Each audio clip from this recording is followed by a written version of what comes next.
Assalamualaikum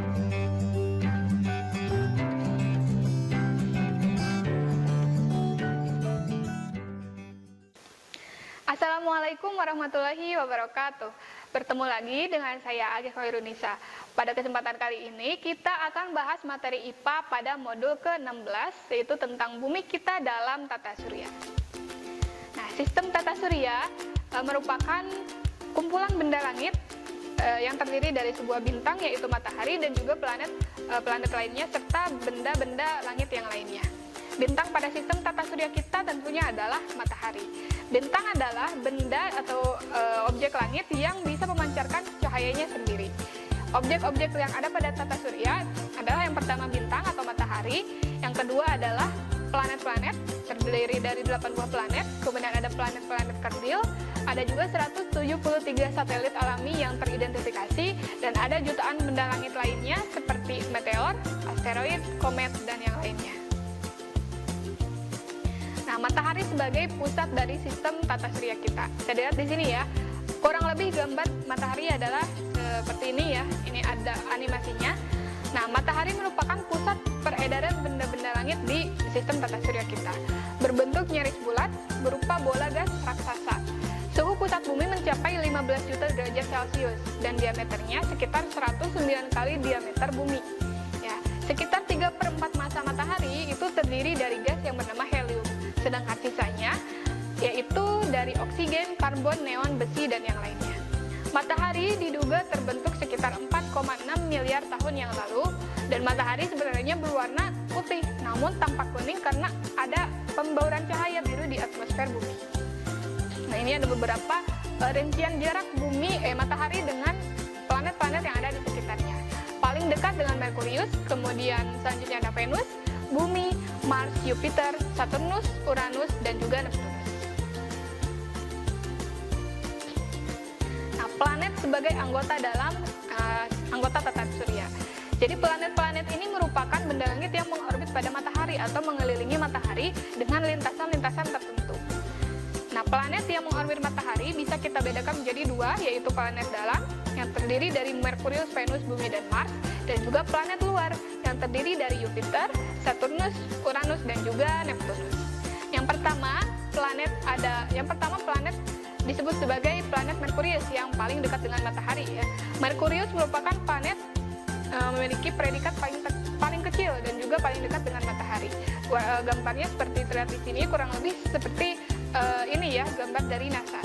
Berwarna abu-abu, memiliki jarak 57 juta kilometer dari matahari, terdiri dari 70% logam dan 30%-nya adalah silikat.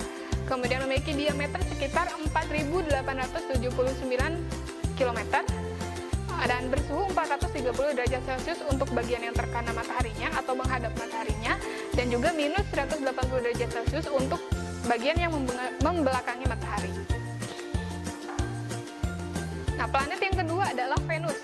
Nah, bisa dilihat di sini ya, Venus bentuknya seperti ini.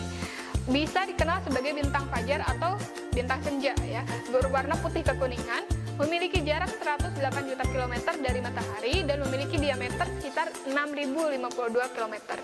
Nah, Venus ini berotasi melawan arah rotasi planet-planet lain. Itulah keunikan dari Venus.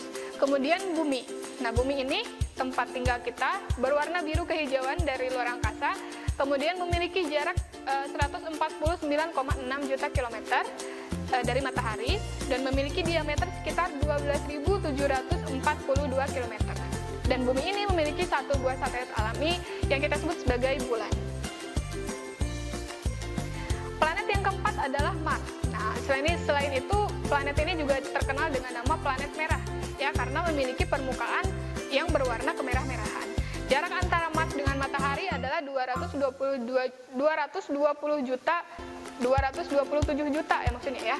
227 juta kilometer, memiliki diameter sekitar 6.779 km dan memiliki dua satelit yaitu Phobos dan Deimos. Kemudian planet yang kelima adalah Jupiter. Seperti ini gambarnya, merupakan planet terbesar pada sistem tata surya kita. Nah, memiliki warna yang tampak berlapis-lapis dengan kombinasi warna yang orange dan juga putih. Memiliki jarak sejauh 778.750 278,55 juta kilometer dari matahari dan diameternya sekitar 14.890 kilometer. Nah, Jupiter ini juga merupakan planet yang memiliki satelit paling banyak, yaitu sekitar 67 satelit yang mengorbit pada Jupiter. Nah, selanjutnya planet yang keenam adalah Saturnus. Saturnus berwarna kuning pucat, seperti terlihat pada gambar, dan dia memiliki cincin yang terbuat dari gumpalan-gumpalan es yang mengelilingi atmosfernya. Kemudian jarak planet Saturnus dengan matahari sejauh 1,4 miliar kilometer ya kalau dalam kilometer. Kemudian berdiameter sebesar 116.463 kilometer dan memiliki satelit sebanyak 56 satelit. Planet yang ketujuh adalah Uranus. Nah, Uranus ini merupakan planet yang memiliki suhu paling rendah atau yang paling dingin, yaitu sekitar minus 224 derajat Celcius. Berwarna biru muda, kemudian memiliki cincin unik yang melingkari planet dengan secara vertikal. Kalau tadi Saturnus secara horizontal cincinnya, sedangkan Uranus itu cincinnya secara vertikal. Memiliki diameter sekitar 50.724 km dan memiliki satelit sebanyak 27 buah satelit. Planet yang terakhir adalah Neptunus. Nah, Neptunus ini merupakan planet yang berwarna biru, sangat jelas di sana warnanya biru ya. Memiliki jarak sejauh 4,5 miliar kilometer dari matahari, memiliki diameter 49.503 km. Dan Neptunus ini dikelilingi oleh 8 buah satelit, yaitu diantaranya ada Triton, Proteus, Nereid, Larissa, dan yang lainnya. Nah, selain planet, ada benda-benda lain di sekitar matahari yang merupakan sistem tata surya kita, yang merupakan bagian dari sistem tata surya kita ya. Yang pertama adalah satelit.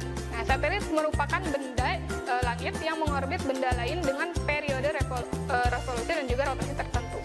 Bumi memiliki satelit alami berupa bulan. Mars memiliki satelit tadi Phobos dan Deimos, dan masih banyak lagi. Kemudian yang kedua, 3 dan 4 itu ada 3 buah benda langit dengan nama yang mirip. Ya, yang pertama ada meteorit. Nah, meteorit ini merupakan benda langit yang ada di ruang angkasa ya, yang ada di ruang angkasa. Kemudian saat meteorit tersebut mendekati bumi, tapi kemudian jatuh di atmosfer dan dia terkikis habis oleh lapisan atmosfer yang ada di sana, maka disebut sebagai meteor. Dan meteor yang sampai ke bumi atau yang tidak habis di atmosfer, maka kita sebut sebagai meteorit. Jadi urutannya adalah meteorit, meteor, lalu meteorit. Nah, benda langit selanjutnya adalah komet. Ya, komet ini merupakan bintang berekor yang bergerak bebas di luar angkasa. Kemudian asteroid. Asteroid ini merupakan kumpulan benda-benda langit, biasanya berupa batu-batuan yang jumlahnya ada jutaan dan membentuk sabuk ya, sabuk di ruang angkasa. Nah, selanjutnya, pada unit selanjutnya kita bahas mengenai pergerakan bumi dan juga gerhana. Nah, pergerakan bumi itu ada 2 jenis, yaitu yang pertama adalah rotasi atau perputaran bumi pada porosnya. Jadi bumi berputar pada porosnya. Nah, kegiatan bumi tersebut mengakibatkan beberapa peristiwa atau menghasilkan beberapa dampak ya. Yang pertama adalah terjadinya siang dan malam, kemudian perbedaan waktu di berbagai belahan dunia. Di Indonesia sendiri ada 3 zona waktu ya, ada waktu Indonesia bagian barat, bagian tengah, dan juga bagian timur. Nah, itu adalah akibat dari adanya rotasi bumi. Kemudian rotasi bumi juga mengakibatkan gerak semu harian matahari dan ada pembelokan arah arus laut. Nah, sedangkan revolusi bumi ada pada gambar sampingnya, itu merupakan perputaran bumi atau pergerakan bumi mengelilingi matahari. Nah, rotasi tadi berlangsung selama 24 jam ya, kurang lebih 24 jam, 23, sekian jam, dan kita sebut periodenya sebagai 1 hari. Nah, sedangkan revolusi itu berlangsung selama kurang lebih 365 hari, dan periode ini biasanya kita sebut sebagai 1 tahun. Nah, jadi 1 kali putaran bumi mengelilingi matahari secara penuh kita sebut sebagai 1 tahun. Revolusi bumi ini mengakibatkan perbedaan lamanya waktu siang dan malam, kemudian perubahan rasi bintang yang terlihat, ada gerak semu tahunan matahari, dan juga perubahan musim. Nah, selanjutnya kita bahas mengenai gerhana. Ada gerhana bulan, ada gerhana matahari. Nah, gerhana bulan terjadi saat matahari, bumi, dan juga bulan ada pada satu garis lurus. Itu disebut sebagai gerhana bulan total ya. Di sana bisa dilihat ada daerah yang disebut sebagai umbra. Nah, itu adalah daerah yang mengalami gerhana matahari total. Nah, sedangkan pada gerhana matahari sebagian itu tidak tepat dalam satu garis lurus. Bulan ada di atasnya, tapi tidak mendapatkan cahaya matahari secara maksimal gitu karena terhalang oleh bumi tadi. Gitu. Dan jadi ada dua ya, ada gerhana bulan sebagian dan ada gerhana bulan total. Selanjutnya adalah gerhana matahari. Gerhana matahari terjadi saat matahari, kemudian bulan, dan juga bumi ada pada satu garis lurus. Nah, jadi cahaya matahari terhalang oleh bulan untuk sampai ke bumi. Sedangkan gerhana bulan tadi, cahaya matahari itu menghalangi sampai ke bulan karena terhalang oleh bumi. Nah, pada gerhana matahari, ini bisa kita lihat posisinya seperti ini ya. Matahari, bulan, dan bumi yang ada pada satu garis lurus itu menyebabkan terjadinya gerhana matahari. Ada yang disebut sebagai gerhana total, gerhana sebagian, dan juga ada gerhana cincin. Ini secara umumnya ada 3 ya. Nah, pada bagian umbra atau yang full gelap ya, yang umbra itu artinya bayangan. Nah, yang ada hitam seperti itu adalah bagian umbra. Daerah tersebut mengalami yang namanya gerhana total. Kemudian yang penumbra itu mengalami yang namanya gerhana sebagian, dan yang terakhir adalah antumbra mengalami yang namanya gerhana cincin. Itu saja bahasan untuk sistem tata surya kita dan juga pergerakan bumi dan gerhana. Semoga apa yang kita pelajari bisa bermanfaat. Kita tutup. Wassalamualaikum warahmatullahi wabarakatuh. Kunjungi sosial media lainnya seperti website kami di pkbmalkata.com, Facebook PKB Malkata Manunjaya, Instagram PKB Malkata Official. Dan terima kasih telah klik video ini.